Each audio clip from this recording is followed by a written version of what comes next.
Good morning student. आपण आपल्या शुक्रवारच्या तासाला आपल्या गृहव्यवस्थापनाची जी संकल्पना आहे, ज्या कन्सेप्ट आहेत त्या आपण अभ्यासलेल्या आहेत. त्याच्यामध्ये आपण व्यवस्थापन म्हणजे काय, त्यानंतर गृहव्यवस्थापन म्हणजे काय आणि आपल्या व्यवस्थापनाचे घटक, हे 3 घटक आपण अभ्यासलेले आहेत. तर आज आपण व्यवस्थापनाची ओळख हे आपले पहिले प्रकरण सुरू करणार आहोत. त्याच्यामध्ये आपण व्यवस्थापनाचा अर्थ आणि व्याख्या, गृह व्यवस्थापनाचा अर्थ आणि व्याख्या व गृह व्यवस्थापनाची गरज आणि महत्त्व हे मुद्दे अभ्यासणार आहेत. आपण आपल्या कन्सेप्ट क्लिअर केलेल्याच आहेत. तर इथं बघा, चर्चा करू यामध्ये असं विचारलेलं आहे, व्यवस्थापन म्हणजे काय आणि गृहव्यवस्थापन म्हणजे काय. हे तुम्हाला मी आधीच सांगितलेलं आहे आणि आपलं ऑनलाईन व्हिडिओ असल्यामुळे आपल्याला चर्चा करता येणं शक्य नाही. त्याच्यामुळे तुम्ही स्वतःच हे प्रश्न स्वतःला विचारा की व्यवस्थापन म्हणजे काय आहे आणि गृहव्यवस्थापन म्हणजे काय आहे. कारण ऑलरेडी मी कन्सेप्ट तुमच्या क्लिअर केलेल्या आहेत, त्यामुळे तुम्हाला आता समजायला फार अवघड असं काहीच नाही. तर आता आपण सुरुवातीला व्यवस्थापन कशा पद्धतीनं चालतं, कोणत्या 3 पायऱ्यातून चालतं हे बघणार आहोत. तर बघा, व्यवस्थापन हे नियोजन, नियंत्रण आणि मूल्यमापन या 3 पायऱ्यातून चालत असते. नियोजन म्हणजे काय असतं, तर नियोजन ही कृती करण्याच्या आधी विचार करण्याची प्रक्रिया आहे. म्हणजे कोणतीही कृती करत असताना आपण नियोजन आखत असतो. उत्पादनाचे कार्य सुरू करण्यापूर्वी संपूर्ण कार्याची निरनिराळ्या प्रक्रिया करून केव्हा, कशी, कुठे पूर्ण करता येईल यासाठी व्यवस्थापकाला एक व्यापक स्वरूपाची योजना तयार करावी लागते. कारण कोणतीही गोष्ट करत असताना आपल्याला नियोजन खूप महत्त्वाचं असतं. म्हणजे थोडक्यात आपण असं सांगू शकतो की पुढे करावयाच्या कामासंबंधी आधी ठरवण्याची क्रिया म्हणजेच नियोजन होय. म्हणजे थोडक्यात कामाचा आराखडा तयार करणे होय. आपली दुसरी पायरी आहे ती म्हणजे नियंत्रण. नियंत्रण म्हणजे काय, तर केलेल्या नियोजनाप्रमाणे काम होते आहे का, म्हणजेच नियोजन व होणारे प्रत्यक्ष काम यांच्यात तफावत येऊ न देणे हे नियंत्रणाचं काम आहे. भविष्यकाळात चूक होऊ नये म्हणून नियंत्रणाला काळजी घेतली जाते. म्हणजे थोडक्यात आपण जो कामाचा आराखडा तयार केलेला आहे त्या आराखड्यावर कार्य करणे म्हणजेच नियंत्रण होय.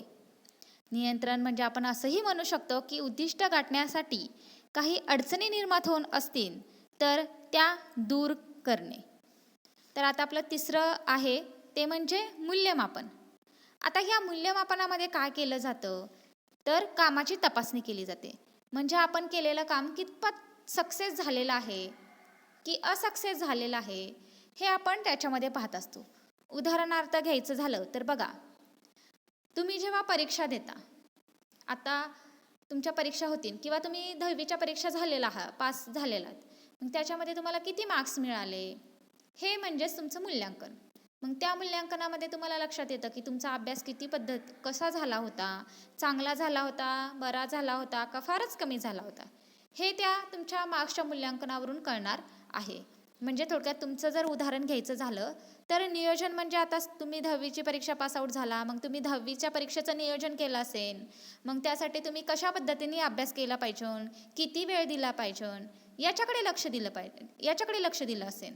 आणि शेवटी तुमचं मूल्यमापन ही शेवटची तुमची जी 10वीची परीक्षा आहे त्याच्यावरून तुम्हाला झालं असेल. म्हणजे तुमच्या थोडक्यात लक्षात आलं असेल की या ज्या 3 पायऱ्या आहेत, नियोजन, नियंत्रण आणि मूल्यमापन ह्या खूप महत्त्वाच्या आहेत. तर आपण बघा, आता आपण बघू, आता तुमच्यासमोर पेज दिसत असेल, त्याच्यामध्ये बघा, लक्ष द्या सगळ्यांनी. त्याच्यामध्ये इच्छित ध्येय साध्य करण्यासाठी नियोजनपूर्व कार्य किंवा काम करणे म्हणजे व्यवस्थापन होय. म्हणजेच बघा की आपल्याला जे कार्य करायचे आहे ते कार्य करण्यासाठी आपण नियोजनपूर्वक कार्य केलं पाहिजे, तरच व्यवस्थापन होऊ शकतं. उदाहरणार्थ, तुम्ही समजा आता ठरवलं, आला म्हणजे कुठून तरी आला वगैरे आणि ठरवलं, हां चला आता आपल्याला हे काम करायचं आहे, तर ते काम पूर्ण होईल का? नाही, कारण त्याच्यामध्ये आपण 3 पायऱ्यांचा स्वीकार केलेला नाही किंवा त्या 3 पायऱ्यानुसार आपण त्या कार्याचं व्यवस्थापन केलेलं नाही आहे. त्याच्यामुळे आपण कोणतेही कार्य करत असताना ते कार्य करण्यासाठी व्यवस्थापन आवश्यक असतं. त्याच्यामुळे तुम्ही ते पटकन करू शकत नाही. व्यवस्थापन असेल तर ते चांगल्या प्रकारे करू शकतो. म्हणजेच एखादं कार्य सिद्धीस न्यायचं असेल तर व्यवस्थापन आवश्यक असतं. आणि हे व्यवस्थापन आवश्यक असल्याबरोबरच या ज्या आपल्या 3 पायऱ्या आहेत, नियोजन, नियंत्रण आणि मूल्यमापन, या 3 पायऱ्यांचं ज्ञान असणं खूप आवश्यक आहे. तुमच्या आता लक्षात आलं असेल की व्यवस्थापन म्हणजे काय आहे. तर बघा, दैनंदिन जीवनात व्यवस्थापन महत्त्वाची भूमिका निभावत असतं. कोणतेही काम परिणामकारकरित्या आणि कार्यक्षमतेने करण्याची व्यवस्थापन ही एक कला आहे. आपण त्याला कलाच म्हणू शकतो, कारण व्यवस्थापन करताना ते अंगभूत असणं खूप गरजेचं आहे, तरच आपल्याला आपलं व्यवस्थापन होऊ शकतं. व्यवस्थापन कला कशी आहे, तर कोणतंही कार्य करण्यासाठी आपल्या अंगी एक कला असणं आवश्यक आहे. समजा डान्स असेल तर आपल्याला त्याची कला जर अवगुणित असेल तरच आपण चांगल्या पद्धतीने डान्स करू शकतो. किंवा चित्रकला असेल, जर आपल्याला चांगल्या प्रकारे चित्र काढता येत असतील तरच आपल्याला ते चांगलं चित्र काढता येऊ शकतं. ती कला अस्तित्वात असेल तरच आपल्या अंगी गुण असेल त्या कलेचा, तर आपण चांगल्या प्रकारे ते करू शकतो. तसंच व्यवस्थापनाला आपण कला म्हणू शकतो, कारण जर व्यवस्थापन करायचं असेल तर ते कशा पद्धतीने केलं पाहिजे हे त्याला माहिती असणं आवश्यक असतं. म्हणून व्यवस्थापन ही एक कला आहे. दैनंदिन जीवनात आपल्या गरजा पूर्ण करण्यासाठी आपण अनेक प्रकारची कार्य करत असतो आणि ही सर्व कार्य व्यवस्थापन प्रक्रियेच्या 3 पायऱ्या आहेत.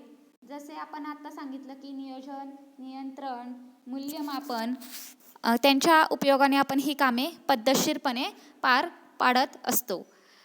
आता बघा, तुम्हाला माहीत आहे का, याच्यामध्ये असं सांगितलेलं आहे की गृहव्यवस्थापन ही संज्ञा सर्वप्रथम मारिया पार्लावा यांनी 1980 साली वापरली आहे. म्हणजे मारिया पार्लावा यांनी ही गृहव्यवस्थापन संकल्पना वापरलेली आहे आणि ही संकल्पना घरातील कोणतेही कार्य व्यवस्थितपणे पूर्ण करण्याच्या संदर्भात वापरण्यात आलेली आहे. म्हणजे आपण कोणतेही घरातलं कार्य करत असो तर त्याच्यात जर व्यवस्थितपणा आवश्यक असेल तर ही गृहव्यवस्थापन संकल्पना आवश्यक आहे. कारण गृहव्यवस्थापन संकल्पना माहिती असेल तरच आपण व्यवस्थितरित्या गृहव्यवस्थापन करू शकतो. म्हणजे मी जसं सांगितलं की व्यवस्थापन ही कला आहे, म्हणजे जर आपल्याला ही कला अवगुणित असेल तरच आपण चांगल्या प्रकारे गृहव्यवस्थापन करू शकतो. गृहव्यवस्थापन ही कौटुंबिक जीवनाची प्रशासकीय बाजू आहे. निकेल आणि डॉर्सी यांच्या मते गृहव्यवस्थापन म्हणजे नियोजन, संघटन, नियंत्रण आणि मूल्यांकनाद्वारे कुटुंबाजवळ असलेल्या संसाधनांचा वापर करून कुटुंबाची ध्येय साध्य करणे होय. गृहव्यवस्थापनाला कौटुंबिक संसाधनांचे व्यवस्थापन असेही म्हटले आहे. येथील चर्चेत गृहव्यवस्थापन किंवा कौटुंबिक संसाधनांच्या व्यवस्थापनाच्या अर्थावर व परिभाषेवर लक्ष केंद्रित करण्यात आलेले आहे. म्हणजे गृहव्यवस्थापन काय आहे किंवा कौटुंबिक संसाधनांची व्यवस्थापन म्हणजे काय आहे. तर तुम्हाला मी पहिल्या तासाला सांगितलं होतं की कौटुंबिक संसाधनेमध्ये मानवीय संसाधने येतात, अमानवीय संसाधने येतात. याचा आपण अभ्यास केलेला होता थोडक्यामध्ये. आपण याचा सविस्तर अभ्यास पुढं करणारच आहोत. तर थोडक्यात तुम्हाला एक मी उदाहरण देते, ही पूर्ण संकल्पना सांगण्यासाठी अजून एक उदाहरण देते. आपल्या घरामध्ये जर लग्न समारंभ आयोजित करायचा असेल तर हा लग्न समारंभ आयोजित करण्यासाठी तुम्ही काय करता, नियोजन आखत असता. आणि हे नियोजन आखल्यानंतर तुम्हाला त्याच्यावर म्हणजे ते नियोजन कसं आखता, तर लग्न समारंभ किती तारखेला घ्यायचा, कुठल्या कार्यालयामध्ये घ्यायचा, घरी करायचा की एखादं कार्यालय सिलेक्ट करायचं, किती लोकांना बोलवायचं, त्या लग्न समारंभामध्ये कोणता मेनू ठेवायचा, यासारख्या गोष्टींचा तुम्ही विचार करत असता. आणि नियंत्रणामध्ये तुम्ही काय करता, तर त्या दिवशी नियोजित वेळेस तुम्ही लग्न समारंभ पार पाडता. त्याच्यानंतर आपला ठरलेला मेनू तुम्ही तिथे ठेवता आणि आहे त्या टायमिंगला ते लग्न पार पाडलं जातं. आणि मूल्यांकनामध्ये सांगता आलं तर आपण असं सांगू शकतो की मूल्यांकनामध्ये बघा की तो लग्न समारंभ कसा पार झाला हे आपण लोकांच्या तोंडून ऐकत असतो. खूप छान झाला, जेवण कसं होतं, खूप छान होतं. म्हणजे याच्यावरून आपल्याला लक्षात येतं की आपण केलेला लग्न समारंभ हा खूप चांगला झालेला आहे. परंतु काही वेळेस असंही होतं की लोकांकडून असं सांगितलं जातं की जेवण व्यवस्थित नव्हतं किंवा जेवण अपुरं पडलं. मग आपण काय करू शकतो की आधी झालेल्या ज्या चुका आहेत तर त्या चुका आपण परत होऊ नये याची दक्षता घेऊ शकतो. म्हणजे थोडक्यात ते मूल्यमापन आपण जे केलेलं आहे लग्न समारंभाचं, ती यशस्वी झालं का अयशस्वी झालं हे आपल्याला व्यवस्थितरित्या त्याच्यातून समजत असतं. आता इथपर्यंत आपण थोडक्यात आपली प्रस्तावना बघितलेली आहे. तर आता व्यवस्थापनाची व्याख्या आणि अर्थ आपण अभ्यासणार आहोत. तर व्यवस्थापन हे कौटुंबिक जीवनाचा एक महत्त्वपूर्ण घटक आहे. कौटुंबिक वातावरणात मानवातील नात्यांमधून निर्माण होणारा तो एक नैसर्गिक परिणाम आहे. काम करण्यासाठी नियोजित व पद्धतशीर क्रिया म्हणजे व्यवस्थापन होय. आता वेळोवेळी आपण हेच सांगतो की नियोजन खूप महत्त्वाचं आहे आणि पद्धतशीर क्रिया करणं खूप महत्त्वाचं आहे, तरच आपण व्यवस्थापन करू शकतो. आणि कौटुंबिक जीवनाचा एक महत्त्वपूर्ण घटक म्हणजे व्यवस्थापन करत असताना फक्त एकच व्यक्ती गरजेची असते का, तर नाही. तर त्या व्यक्तीला आपलं कार्य किंवा आपला हेतू पूर्ण करण्यासाठी घरातील इतर मंडळींची आवश्यकता असते. त्याच्यामुळे या कौटुंबिक नात्यातून म्हणजे कौटुंबिक वातावरणात मानवी नात्यातून निर्माण होणारा हा नैसर्गिक परिणाम आहे असं सांगितलेलं आहे. कारण याच्यातूनच व्यवस्थापन चांगल्या रीतीने होणार आहे. आपल्या कुटुंबातलं वातावरण हे चांगल्या पद्धतीनं राहणार आहे, तरच व्यवस्थापन व्यवस्थित होऊ शकतं. पण असं जर असेल की कुटुंबामध्ये जर लोकांमध्ये कम्युनिकेशन नसेल, व्यवस्थितरित्या बोललं जात नसेल, तर कोणतंही कार्य आपण पूर्ण करू शकत नाही. कारण कोणतंही कार्य पूर्ण करण्यासाठी त्या लोकांमध्ये कम्युनिकेशन होणं खूप महत्त्वाचं आहे. म्हणून व्यवस्थापनाला कौटुंबिक जीवनाचा एक महत्त्वपूर्ण घटक असं संबोधलं जातं. त्यानंतर व्यक्तीला आपल्या विविध गरजा आणि मागण्या पूर्ण करण्याकरता पद्धतशीररित्या नियोजन, नियंत्रण आणि मूल्यांकनाचा उपयोग करून विविध कार्य करावी लागतात. म्हणजे आपल्या व्यक्तीच्या ज्या काही गरजा असतील, भूक असेल, आपले बाकीच्या काही गरजा असतील आपल्या, की आता तुम्हाला माहिती आहे की जसे दिवस बदलत चाललेले आहेत तशा लोकांच्या गरजाही वाढलेल्या आहेत आणि मागण्याही वाढलेल्या आहेत. कारण आपण टेक्नॉलॉजीमध्ये राहतो, त्याच्यामुळे सुरुवातीला घरात राहणारा सर्वसामान्य घरात राहणारा मनुष्य आता बंगल्यामध्ये, अपार्टमेंटमध्ये यासारख्या घरांमध्ये राहायला लागलेला आहे. त्याच्यामुळे त्याला त्यासाठी सोय करणं देखील गरजेचं झालेलं आहे.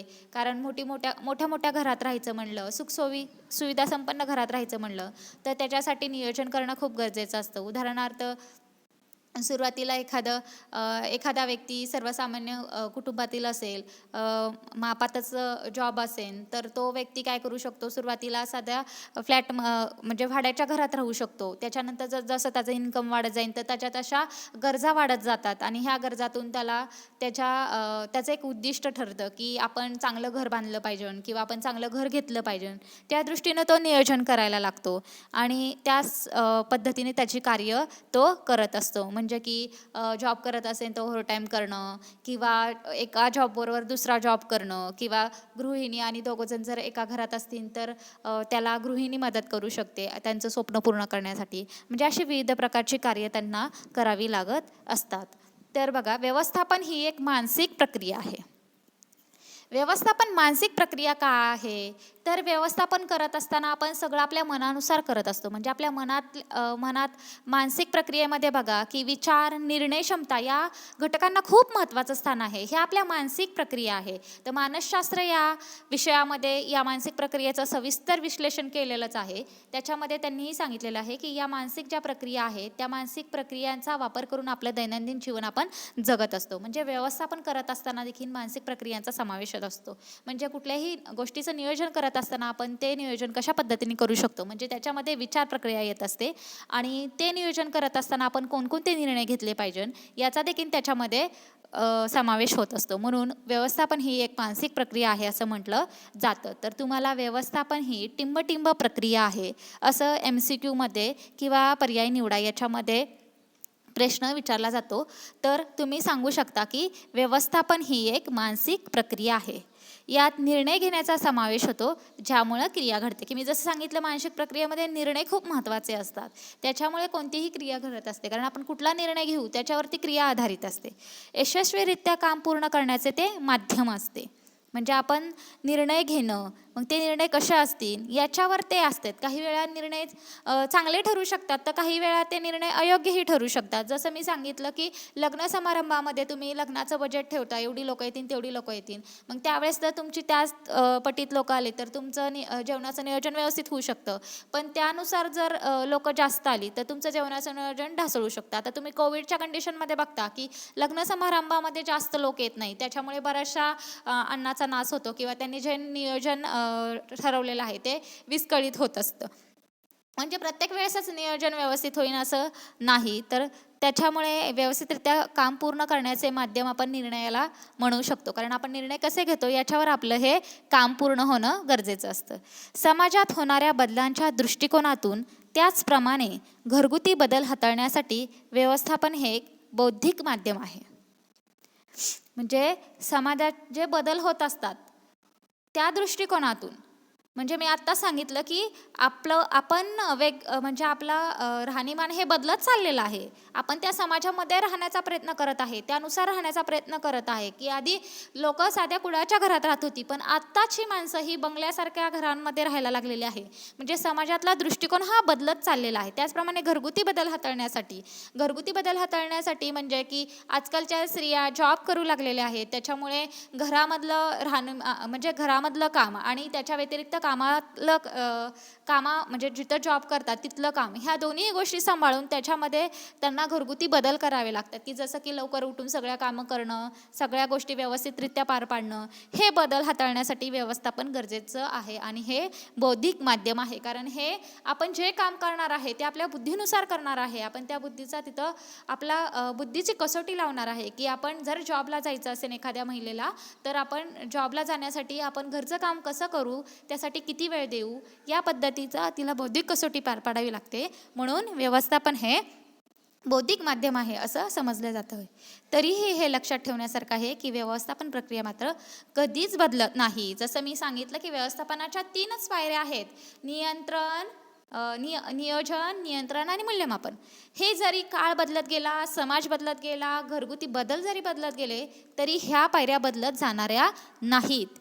त्याच्यामुळे साध्या शब्दात जर सांगायचं झालं तर व्यवस्थापन ही अशी प्रक्रिया आहे की ज्यात वैयक्तिक आणि कौटुंबिक ध्येय साध्य करण्यासाठी संसाधने वापरली जातात. थोडक्यात काय सांगायचं झालं तर व्यवस्थापन ही अशी प्रक्रिया आहे की ज्यात वैयक्तिक आणि कौटुंबिक ध्येय साध्य करण्यासाठी संसाधने वापरली जातात. थोडक्यात व्यवस्थापन म्हणजे ठरवलेली ध्येय साध्य करण्याकरता नियोजन, अंमलबजावणी आणि मूल्यांकन या 3 प्रक्रियांचा समावेश असलेली प्रक्रिया. कधीही विसरायचं नाही की व्यवस्थापनामध्ये नियोजन, आपलं नियंत्रण आणि मूल्यांकन ह्या 3 पायऱ्या आहेतच. तर व्यवस्थापनाबद्दल खूप साऱ्या व्याख्या आहेत, कारण व्यवस्थापन मी सुरुवातीला सांगितलं की व्यवस्थापन खूप विस्तृत आहे. आपण एका लेक्चरमध्ये त्याचं विश्लेषण करू शकत नाही, पण आपल्याला डीप स्टडी नाही आहे. त्याच्यामुळे मी थोडक्यात तुम्हाला व्यवस्थापन हे काय, आपली एक संकल्पना एका आपण तासाला बघितलेली आहे. तर त्याच्यामध्ये तुम्हाला बॉक्समध्ये दिलेला आहे संगणक माझा मित्र. म्हणजे व्यवस्थापनाच्या अजून व्याख्या शोधून त्या सर्व व्याख्यांमध्ये काय साम्य आहे याचा सारांश काढणं. तर तुम्हाला आजच्या तासाला एक ॲक्टिव्हिटी आहे, ती म्हणजे तुम्हाला आत्ताच मी सांगितली की आपल्या कॉम्प्युटरमध्ये किंवा आता सगळ्यांकडे मोबाईल्स आलेले आहे, कारण तुम्ही ऑनलाईन क्लासेस असल्यामुळे असं कोणच नाही आहे की त्याच्याकडे मोबाईल नाही आहे. त्याच्यामुळे तुम्ही त्या मोबाईलचा वापर करून गुगलवर जायचं आणि व्यवस्थापनाच्या ज्या कन्सेप्ट आहे त्या कन्सेप्ट टाकायच्या. ज्याचं इंग्लिश मिडियम आहे त्यांनी इन इंग्लिशमध्ये टाका आणि ज्याचं मराठी मिडियम आहे त्यांनी इन मराठी टाका.